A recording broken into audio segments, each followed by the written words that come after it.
Hello, everyone. Today we are taking a deep dive into this Forbes story. At the University of Chicago Law School, Socrates is in, laptops are out.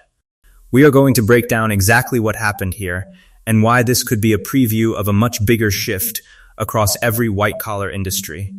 But before that, you are watching Decode Daily News, where we take the biggest business and finance stories and decode them so anyone can understand. If you are not subscribed yet, hit that button right now. So let us get into it. Okay, so here's the headline that made me stop scrolling. The University of Chicago Law School has released a new policy for how it will educate law students in the age of artificial intelligence, and it's sure to raise eyebrows. Give that a second to land. A top 10 law school just admitted something most institutions are still dancing around. AI is not a side conversation anymore. It is forcing entire curriculums to be rebuilt from the ground up.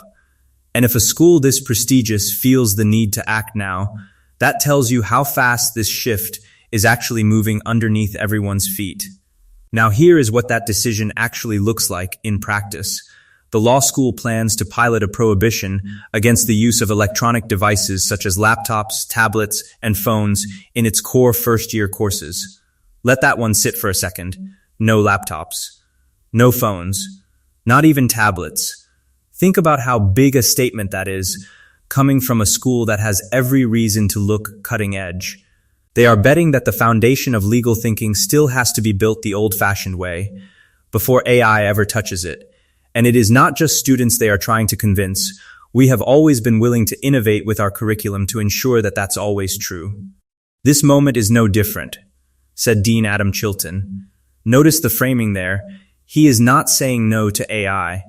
He is saying yes to AI, but only after the fundamentals are locked in.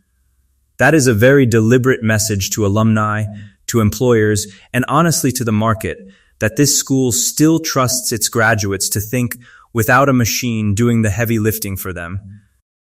But the real reason behind all of this is where it gets interesting. The new policy centers not so much on prohibiting all student use of AI. Read that again slowly.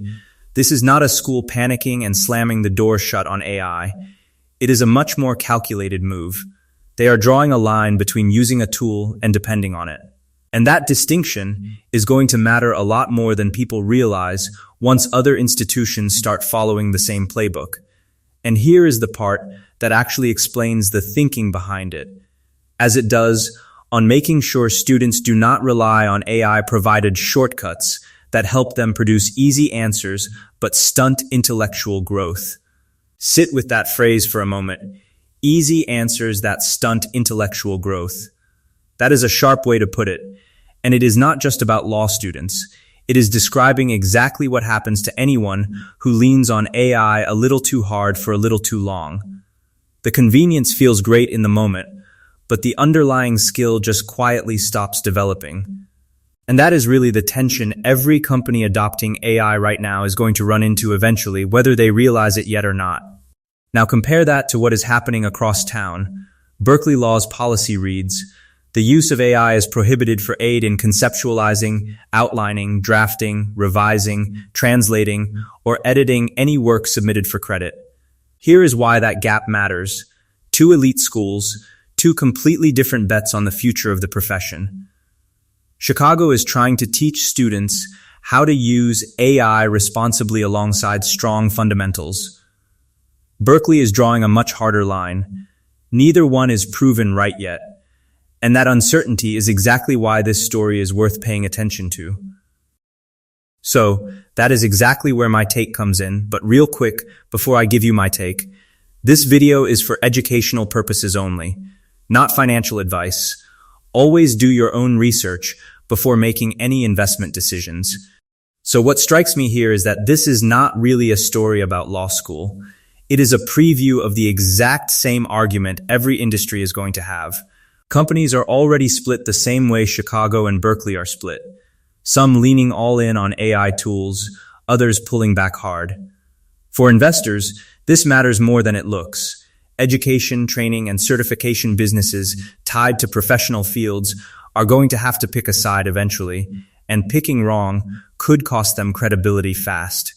It also says something about hiring going forward. If top institutions are prioritizing judgment and human skill over speed, companies chasing pure AI efficiency without that foundation might be building on weaker ground than they think. This is one of those stories that looks small on the surface, but is actually a signal for where a lot of white-collar industries are heading next. If this kind of breakdown helped connect the dots for you, hit like and subscribe so you do not miss the next one. And let me know in the comments, do you think AI restrictions like this actually produce better professionals, or is it just delaying the inevitable?